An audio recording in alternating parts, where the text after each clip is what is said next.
మనల్ని కాచి కాపాడి రక్షించినటువంటి దేవునికి కృతజ్ఞతాస్తుతులు చెల్లిస్తున్నాను. మనము ఆఖరి రోజులో ఉన్నాం ఈ సంవత్సరానికి. ఈ రోజుతో 2023 సంవత్సరము క్లోజ్ అవుతుంది. మనందరినీ ఇంతవరకు దేవుడు కాపాడుతూ రక్షిస్తూ మనల్ని సజీవుల్లో ఉంచిన దేవునికి మనము ఎంతో వందనస్తులమై ఉన్నాము. ఆరాధనలోకి వెళ్ళే ముందు ఒక చిన్న వాక్యాన్ని చదువుకుందాం. రోమీయులకు రాసినటువంటి పత్రిక, రోమపత్రిక 8వ అధ్యాయము 34-35 వచనాల్లో ఈ విధంగా కనిపిస్తుంది. రోమీయులకు రాసిన పత్రిక 8వ అధ్యాయము 34-35 వచనాల్లో ఈ విధంగా కనిపిస్తుంది. శిక్ష విధించువాడెవడు? చనిపోయిన క్రీస్తు యేసే. అంతేకాదు, మృతులలో నుండి లేచిన వాడును, దేవుని కుడిపార్శ్వమున ఉన్నవాడును, మన కొరకు విజ్ఞాపనము కూడా చేయువాడును ఆయనే. క్రీస్తు ప్రేమ నుండి మనలను ఎడబాపువాడెవడు? శ్రమ అయినను, బాధ అయినను, హింస అయినను, కరువైనను, వస్త్రహీనత అయినను, ఉపద్రవమైనను, ఖడ్గమైనను మనలను ఎడబాపునా?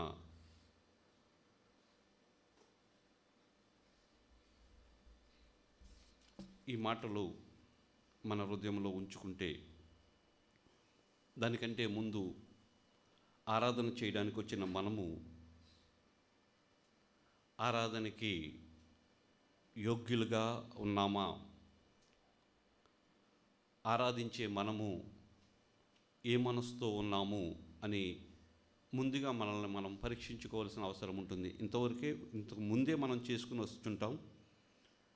దాన్ని మరొకసారి గుర్తు చేసుకోవాల్సిన అవసరం ఉంటుంది. పరిశుద్ధులుగా బ్రతికితే, పరిశుద్ధులుగా ఉంటే మనము యోగ్యులుగా ఆరాధించగలుగుతాము. విధేయత మనసు ఉండి ఆరాధించేటప్పుడు మహింపరిచే వ్యక్తులుగా దేవుణ్ణి ఉంటాం. పరిశుద్ధత, విధేయత లేకుండా ఆరాధించటము అది మంచిది కాదు. ఆరాధనకి కావలసిన ఈ రెండు మాటలు చాలా అవసరము అని మనం గుర్తిరుగుతూ ఉంటాం. పరిశుద్ధత, విధేయత. మనం అనేకసార్లు హెచ్చరించబడుతూ వచ్చాం.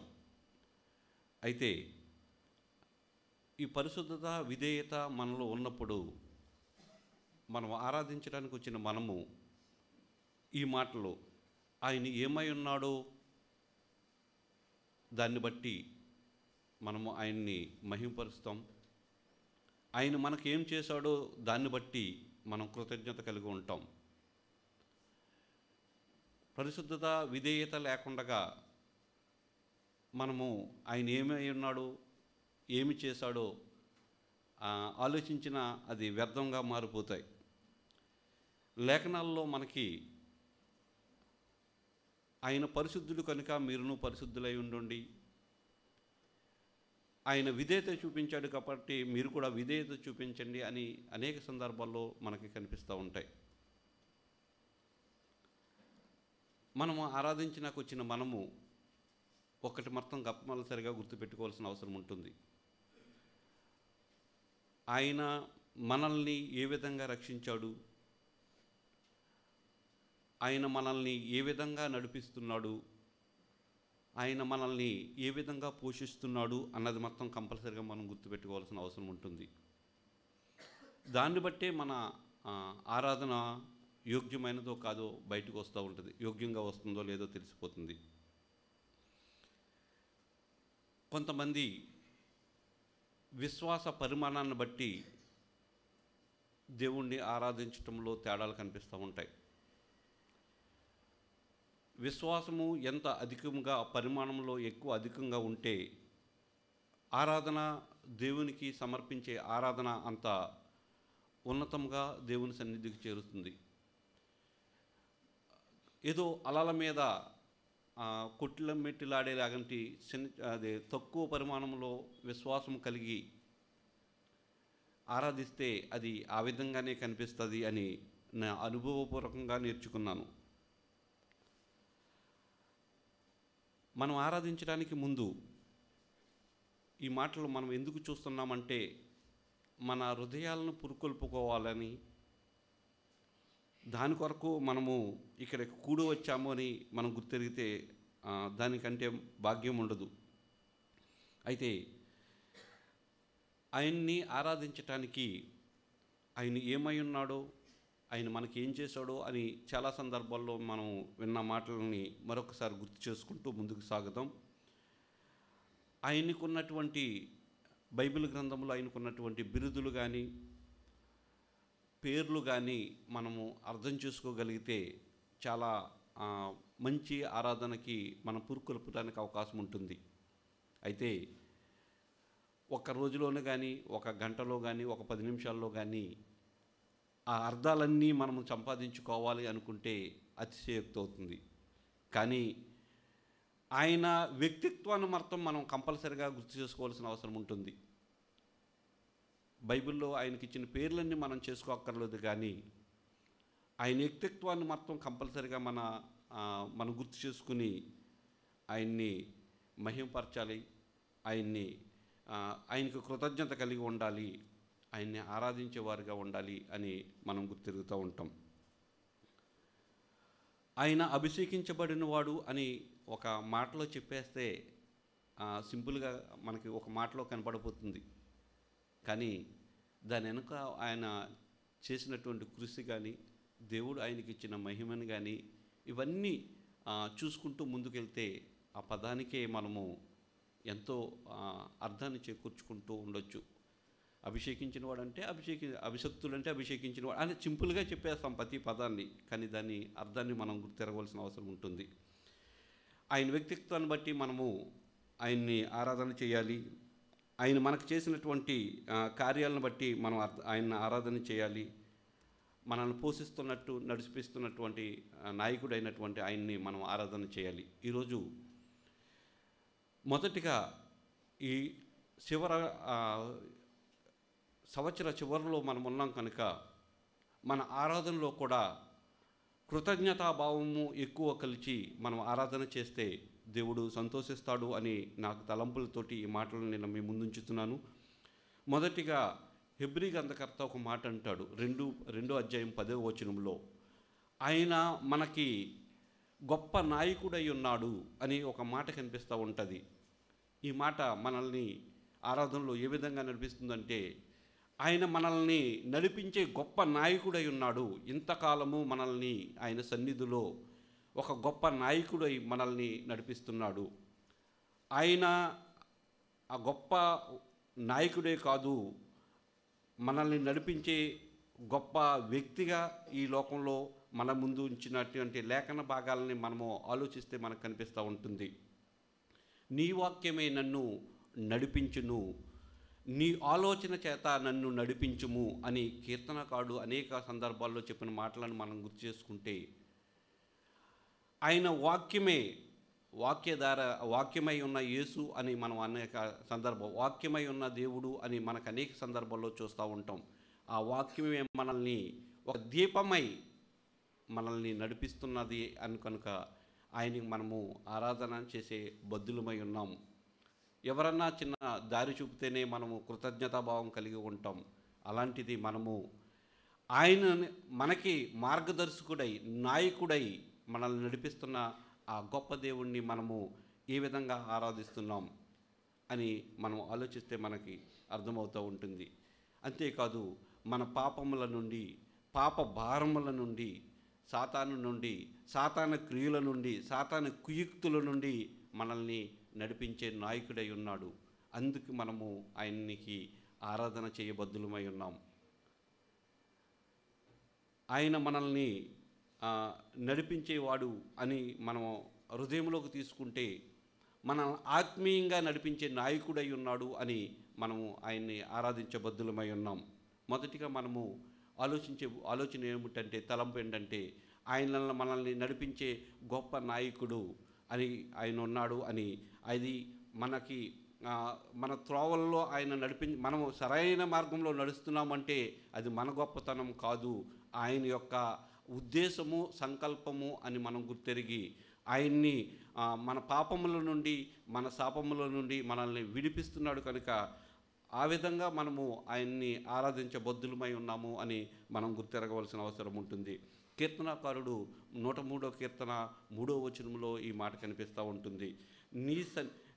నా దోషములన్నిటినీ క్షమించువాడు, నా రోగములన్నింటినీ స్వస్థపరచువాడు. ఆయన నాయకుడు మాత్రమే కాదు, ఆయన స్వస్థపరిచేవాడిగా ఈ లోకంలో ఉన్నాడు కనుక, మన మధ్యలో ఉన్నాడు కనుక మనము ఆయన్ని ఆరాధించబద్దులమై ఉన్నాము అని మనం గుర్తెరగవలసిన అవసరం ఉంటుంది.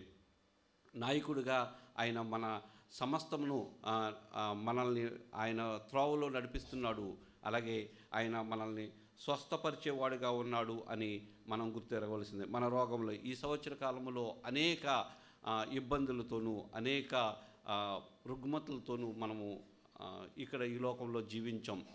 మనం గత కొన్నాళ్ళుగా బ్యాక్ వెళ్ళి చూస్తే, కరోనా టైంలో చూస్తే మనకంటే గొప్పవారు, మనకంటే ఉన్నత స్థితిలో ఉన్నవారు కూడా దేవుణ్ణి విడిచి వెళ్ళిపోయినట్టుగా మనం చూస్తున్నాం. కానీ మనల్ని ఈ రోగంలో ఉంచాడంటే, ఈ లోకంలో మనల్ని ఉంచాడంటే దానికి కారణము ఆయన స్వస్థపరిచే దేవుడుగా ఉన్నాడు కనుకనే మనము ఆయన్ని ఆరాధించబద్దులమై ఉన్నాము అని మనం గుర్తెరగవలసిన అవసరం ఉంటుంది.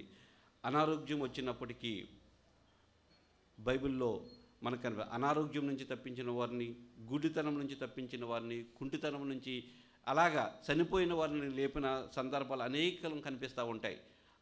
ఇది తెలుగులో స్వస్థపరిచేవాడు అనే బాగానే ఉంటుంది, కానీ మనం నేను రాసుకున్న మాట అయితే ఆయన మై డాక్టర్ అని రాసుకున్నాను. నన్ను కాపాడేవాడే కాదు, నన్ను నడిపించేవాడు కాదు, నాకు ఒక డాక్టర్ ఆయన. అందుకే నేను ఈరోజు ఈ విధంగా జీవించగలుగుతున్నాను, ఈరోజు ఈ విధంగా ఉన్నాను అని నేను రాసుకున్న మాటను చదివితే నాకు చాలా ఆనందం కలిగి ఆ మాటని గుర్తు చేయడానికి నేను ఇష్టపడుతున్నాను. ఇటువంటి ఆత్మీయ అనారోగ్యంలో ఉన్న మనల్ని నడిపిస్తున్నటువంటి, స్వస్థపరిచినటువంటి ఆ నాయకుడిని మనము ఆరాధించబద్దులమై ఉన్నాము అని మనం గుర్తు చేసుకోవాలి. మనకు ఈ లోకంలో ఇప్పుడు ఈ విధంగా జీవిస్తున్నామంటే ఆయన మనకిచ్చినటువంటి ఆ స్వస్థత అని మనం గుర్తెరుగుతున్నామా, దాన్ని బట్టే మనం ఆరాధన చేయగలుగుతున్నాం. నేను ఇందాక ఓ మాట అన్నాను, విశ్వాస పరిమాణాన్ని బట్టే మనము ఆయన్ని ఆరాధించగలుగుతాం.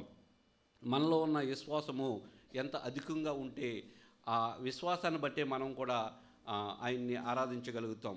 ఆయన మనల్ని నడిపించే గొప్ప నాయకుడు ఉన్నాడు, అందుకే మనం ఆరాధించాలి. ఆయన మన రోగములను స్వస్థపరిచేవాడు ఉన్నాడు, ఆయన్ని మనము ఆరాధించబద్దులమై ఉన్నాం. 53వ కీర్తనలో 53వ అధ్యాయంలో ఒక మాట కనిపిస్తూ ఉంటుంది మనం చదివితేనే. ఆయన అంటాడు, మన అతిక్రమలను బట్టి గాయపరచబడిను, మన దోషములను బట్టి ఆయన బాధింపబడిను, ఎందుకంటే మనము స్వస్థత పొందాలనే ఒకే ఒక కారణం చేత అని 53వ అధ్యాయము యెషయా ప్రవక్త రాసిన భాగంలో కనిపిస్తూ ఉంటుంది. అంటే దాని ఉద్దేశం ఏంటంటే మనము స్వస్థత పొందాలని ఆయన మన కొరకు గాయపరచబడ్డాడు, బాధింపబడ్డాడు, శిలువ మరణం పొందినంతగా తగ్గించుకున్నాడు. మనం దాన్ని బట్టి ఆయన్ని ఆరాధించగలుగుతున్నామా లేదా అన్నది మనం చూడవలసిన అవసరం ఉంటుంది. మనము నాయకుడే కాదు, ఆయన మనల్ని స్వస్థపరిచేవాడు కాదు. అలాగే ఒక మాట మనం ఒకటి అన్నాడు, ఆయన మన పాపములకు విమోచకుడై ఉన్నాడు, రిడీమర్. ఆయన మనల్ని విడిపించేవాడు, మన పాపముల నుండి, మన పాప బానిసత్వం నుండి ఆయన మనల్ని వినిపించేవారుగా ఉన్నాడు అని మనం గుర్తెరగవలసిన అవసరం ఉంటుంది. ఒక మాట చెప్తాను, ఇశ్రాయేలు జనాంగాన్ని దేవుడు నడిపించేటప్పుడు ఓన్లీ ఆయన ఉన్న శక్తి చేత మాత్రమే నడిపించినట్టుగా మనం లేఖనాల నుంచి గ్రహిస్తూ ఉంటాం. ఆయన మాట సెలవిచ్చి వారిని నడిపించి కానానికి నడిపించినట్టుగా మనం చూస్తూ ఉంటాం. కానీ దేవుడు మనల్ని అయితే ఆ విధంగా కాదు, తన రక్తాన్ని ఇచ్చి మనల్ని కొన్నట్టుగా, ఆయన రక్తాన్ని ఇచ్చి మనల్ని ఆయన సంఘంలో పెంచుతున్నట్టుగా మనం చూస్తూ ఉంటాము. ఆయన పస్కా పశువుగా వధింపబడ్డాడు మన కొరకు. ఆ కారణాన్ని బట్టి మనము ఆయన్ని ఆరాధించబద్దులమై ఉన్నాము అని మనం గుర్తిరగవలసిన అవసరం ఉంటుంది. మన కొరకు ఆయన కల్వరి శిలువలో యాగమై ఆయన స్వరక్తం ఇచ్చి మమ్మల్ని కొన్నాడు. అందుకే ఆయన మన పాపములకు విమోచకుడుగా ఉన్నాడు. దాన్ని బట్టి మనము ఆరాధన చేయబద్దులమై ఉన్నాము అని మనం ఆలోచించవలసిన అవసరం ఉంటుంది. యోహాను గ్రంథకర్త అంటాడు, ఆయన నా గొప్ప కాపరి, ఆయన నా అలాగే ఎబ్రీ గ్రంథకర్త అంటాడు, నేను గొప్ప కాపరి అని ఎబ్రీ గ్రంథకర్త అంటాడు. యోహాను గారు అయితే మంచి కాపరి అంటాడు. అలాగే పేతురు గారు అయితే ప్రధాన కాపరిగా ఉన్నాడు, ప్రధాన కాపరి అని చెప్తున్నట్టుగా 3 మాటలను మనం గ్రహిస్తూ ఉంటాం. ఆయన స్వస్థపరిచేవాడే కాదు, అలాగే నాయకుడే కాదు, మనల్ని విమోచించేవాడే కాదు, మనల్ని కాపాడే కాపరి అయి ఉన్నాడు. గొప్ప కాపరి, ప్రధాన కాపరి, మంచి కాపరిగా ఉన్నాడు అని మనం చూడవలసిన అవసరం ఉంటుంది. దాన్ని బట్టి మనము ఇంతకాలము మన ఈ చివరి దినం వరకు ఆయన మనల్ని నడిపించి పోషించినటువంటి గొప్ప కాపరి అని మనము ఆయన ఆరాధించబద్దులమై ఉన్నాం. మంచి కాపరి అనే సందర్భం కానీ, అంటే నేను త్వరగా చెప్తున్నాను, మంచి కాపరి, గొప్ప కాపరి, ప్రధాని కాపరి అనే మాటలని మనం ఇంటికి వెళ్ళిన తర్వాత చదివితే మూడు సందర్భాలకి సరిపోయిన మాటలుగా మనం చూస్తూ ఉంటాం. మంచి కాపరి మరణ సందర్భంలో రాసినటువంటి ఆ మాట, గొప్ప కాపరి పునరుత్థానానికి సంబంధించి రాసినటువంటి మాట, అలాగే ప్రధాన కాపరి పేతురు గారు రాసిన మాట, 2వ రాకడ కొరకు చూపించినటువంటి మాటలు. ఈ మాటలు మనకేంటి అని ఆలోచిస్తే గతం, వర్తమానం, నెక్స్ట్ భవిష్యత్తు కాలం, ఈ 3 అంటే నన్ను ప్రతి దినము ఆయన నడిపిస్తున్నాడు అని చెప్పడానికి ఈ 3 మాటలు సరిపోతూ ఉంటాయి. గతంలో నన్ను పోషించాడు, ఇప్పుడు ప్రస్తుతం పోషిస్తున్నాడు, నన్ను పోషించేవాడు అని మనం గుర్తిరిగితే ఆయన ఆరాధించబద్దులమై ఉంటాము అని నా ఉద్దేశం. అటువంటి గొప్ప కాపరిని మనం ఆరాధించినాకు వచ్చిన మనము ఏ విధంగా ఆరాధిస్తున్నామో మనం ఆలోచిస్తామా? అలాగే పేతురు గారు అంటాడు ఒక మాట, మనము గొర్రెల వలె తప్పిపోయిన జనాంగంగా ఉన్నప్పుడు ఆయన ఈ లోకానికి వచ్చి మనల్ని ఆయన దారిలో నడిపించినటువంటి గొప్ప కాపరి అని అక్కడ చెప్పినట్టుగా మాటలు చూస్తూ ఉంటాం. దీన్ని బట్టి మనము ఆయన్ని ఆరాధించగలుగుతున్నామా? ఆయన నాయకుడే కాదు, ఆయన స్వస్థపరిచేవాడే కాదు, ఆయన విమోచించేవాడే కాదు, మన గొప్ప కాపరిగా, మంచి కాపరిగా మనల్ని ఆయన నడిపిస్తున్నటువంటి గొప్పవాడు అని మనం పురుకొల్పుకుంటూ ముందుకు సాగుతాం. ఇంకో మాట చదివిన తర్వాత నేను ఆరాధన తలుపుల్లోకి వెళ్ళిపోతాం. కీర్తనాకారుడు 25వ అధ్యాయం 8వ వచనంలో ఒక మాట కనిపిస్తూ ఉంటుంది. తన మార్గములను గూర్చి ఆయన పాపులకు ఉపదేశించును అనే ఒక మాట కనిపిస్తుంది. దీన్ని బట్టి నేను అర్థం చేసుకున్నది, ఈరోజు మన ఆరాధనకు ఉపయోగపడేది ఏంటంటే, ఆయన మార్గములను గూర్చి ఆయన పాపులకు, ఆయన అందరికీ బోధించేవాడు అని నేను రాసుకున్న మాట ఏంటంటే, ఒక టీచర్గా మనల్ని ఆయన సన్మార్గంలో నడిపిస్తున్నాడు అని నేను రాసుకున్న మాటలు అన్నమాట. తన మార్గములను గూర్చి మనకి బోధిస్తున్నాడు అని కనిపిస్తూ ఉంటుంది. ఎవరు ఎంత పరిమాణంలో గ్రహిస్తే దాన్ని బట్టి మనం ఆరాధన చేయడానికి అవకాశం ఉంటుంది. అదేంటి అని అనుకోవచ్చు. ఎవరు అంటే ఒక్కొక్కరు ఒక్కొక్క ఆలోచన ద్వారా దేవుని వాక్యాన్ని స్వీకరిస్తారు. అందరికీ ఒకే వేలో దేవుని వాక్యము దేవుడు అందరికీ ఒకే పాల్లో అందరికీ అందించడు. దాన్ని బట్టి మనం గ్రహిస్తూ ఉంటాం. అయితే ఇక్కడ ఆయన బోధించే ప్రతి వాక్యాన్ని మనము ఏ విధంగా మన హృదయంలో తీసుకుంటున్నామన్నది మనం ఆలోచించవచ్చు. నీకు మంచి ఉదాహరణ ఒకటి చెప్తాను. బేతనీలో ఉన్నటువంటి మార్తా మరియను దగ్గరికి వెళ్తే, మార్త ఏమో పనులు అడావుల్లో ఉంటుంది, మరి అయితే పాదాల దగ్గర కూర్చుని ఆయన చెప్పిన మాటలను వింటుంది. ఇక్కడ కూడా మనము దీన్ని బట్టి మనం ఏం గ్రహిస్తున్నామంటే, ఎవరు ఏ విధంగా వాక్యాన్ని లోపలికి తీసుకుంటున్నారో దాన్ని బట్టే మనం ఆరాధన చేయగలుగుతాం. అంతేనే తప్ప అక్కడ పరిస్థితులు ఒక్కసారి మనల్ని మనందరికీ తెలిసిన మాటల బేతనీలో మార్తా మరియల సందర్భం చూస్తే, మరియా ఆయన పాదాల దగ్గర కూర్చుని వాక్యాన్ని విని ఉత్తమమైన దానిని స్వీకరించినట్టుగా ప్రభు ఒక సాక్ష్యం పొందినట్టుగా చూస్తూ ఉంటాం ప్రభు చేత. మరి మనమందరం కూడా అటువంటి సాక్ష్యంతో ఆయన వాక్యాన్ని విని వాక్యం ప్రకారము ఆయన ఆరాధించబద్దులమై ఉంటే ఆయన నిజంగా మనకి బోధకుడుగా ఒక టీచర్గా మనల్ని నడిపిస్తాడు అని మనం గుర్తెరుగుతాం. దాని ద్వారా మనం ఆరాధన చేయబద్దులమై ఉన్నాం. ఆత్మగమ్యానికి ఆయన నడిపించే ఒక ఉపదేశకుడు, బోధకుడు అని మనం గుర్తెరగవలసిన అవసరం ఉంటుంది. మనం ఆ గమ్యం తెలుసు మనకి. ఆ గమ్యానికి చేరుకోవాలంటే మనము ఎటువంటి మార్గంలో వెళ్ళాలి, ఎటువంటి ఉపదేశాన్ని వినాలి, ఎటువంటి ఉపదేశం ద్వారా మనము కొనుకోబడతాము అని మనకి ఆయన నేర్పిస్తున్న మాటలను మనం గుర్తుపెట్టుకుని మనం ఆయన ముందుకు సాగుదాం. ఇందాక మనం చదువుకున్న మాటల్లో ఒక మాట కనిపిస్తూ ఉంటుంది. దీనిని బట్టి మనము ఆ మాటలను బట్టి క్రీస్తు మన కొరకు మన పాపాల నిమిత్తం అప్పగింపబడి, క్రీస్తు దేవుని శక్తితో తిరిగి లేపబడి, దేవుని కుమారుడు కుడిపార్శ్వమున ఉండి, నేను ఇలా రాసుకున్నాను, మన కొరకు విజ్ఞాపన చేస్తూ మార్పు లేని ప్రేమను కనపరుచున్నట్టుగా మనం చూస్తూ ఉంటాం. అటువంటి వారిని మనము ఆరాధించబద్దులమై ఉన్నాం. ఎలాంటి వాడంటే ఆయన మన పాపాల నిమిత్తము అప్పగింపబడ్డాడు, అలాగే లేపబడ్డాడు, అలాగే దేవుని కుడిపార్శ్వమున ఉన్నాడు, మన కొరకు మన పాపముల కొరకు మన యొక్క ప్రతి అవసరత కొరకు విజ్ఞాపన చేస్తున్నాడు, మార్పు లేని ప్రేమ కలిగిన వాడు. ఈ 5 మాటలను బట్టి కూడా మనము ఆయన ఆరాధించబద్దులమై ఉన్నాము.